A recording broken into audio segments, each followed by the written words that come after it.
Well, I would just like to see the rest of the country give Newcastle United credit for what they're doing. I mean, Newcastle are in the top four. The Champions League place is nailed on. They've got 8 wins from the last 9 games. They've scored 13 goals in a week. None of that's a fluke. It is, you cannot have so many flukes back to back. Yet, if Newcastle get beat, which is very rarely, but they did against Villa, it's a crisis. We've been found out. When we beat somebody, it isn't Spurs awful, and weren't Southampton awful. I mean, we beat Manchester United, who were in the top three at St James's Park. We followed that up by beating Spurs 6, who were in the top 5 when they came here. We've played Southampton and hammered them. We've beaten sides that's down the bottom. We beat West Ham 5, etc., etc. They've all had something to fight for. They haven't been mid-table just drifting along and putting up the white flag. They've had something to play for, and Newcastle have sorted them out. Now, no doubt, if we win against Arsenal, we'll be told it's because Arsenal have gone off the boil because they had 3 draws and a defeat before they beat Chelsea. There always seems to be a reason which isn't give this Newcastle side credit. They are exciting. I mean, they've got the best goals against record in the division. They've scored 61 goals, I think, so far this season. We score a pile of goals. We don't get taken for a pile of goals, and it's attractive stuff to watch. What do the punters want? We've come from being a relegation club, for goodness sake. Do you think that lends in Eddie Howe's favour because he can kind of push that us against the world mentality, and that's maybe another reason why the squad are so united and so together, and the crowd and what have you. It is Newcastle United against the world.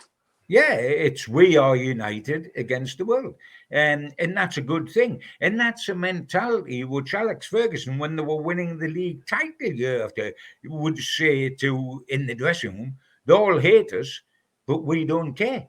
Let's go out and sort them out. And the siege mentality is not a bad thing to have. There's absolutely no question about that. But I do feel maybe it's because of the Saudi influence on the team. Maybe it's because Geordies have been so loyal to a club that's been failures. I don't know what it is that makes the rest of the country feel that, begrudge Newcastle anything they get. Well, hey, we don't mind. We are the best part. We are getting the wonderful results of all this, and we don't mind. But it must be infuriating. It is a good way to keep going and keep the spirit of us against the rest of the world. There's no question about that. I wonder if a part of it comes from knowing that this isn't just going to be a 1-2 season kind of wonder. Sure. This is going to be a long-term thing. You look at when Leicester did it, West Ham did it, there was probably always the feeling, maybe from the established so-called top 6, that they would be there for a few seasons, but they were never going to be established members of the big boys club, so to speak. But Newcastle aren't just going to be established members. They're going to rule it in time. And I think that maybe plays into the elements of why they are hated by so many.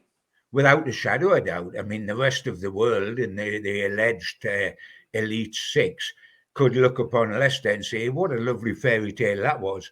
Because they weren't going to win the Premier League again when they won it. So it was a lovely fairy tale. Like Wrexham's a fairy tale at the moment, coming back into Football League, because they're no threat.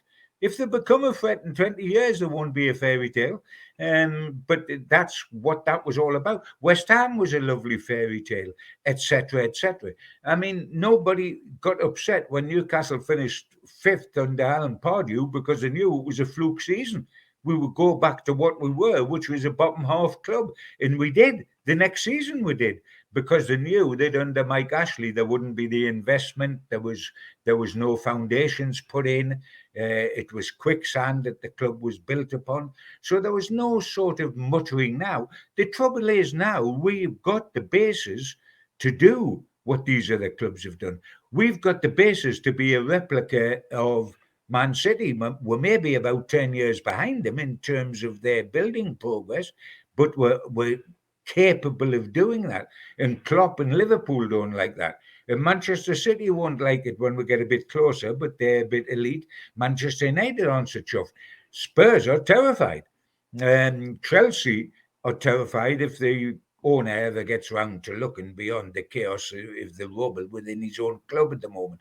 But yes, we have rattled cages, and it shows. But in the meantime, we continue in the way we continue, and it's absolutely marvelous.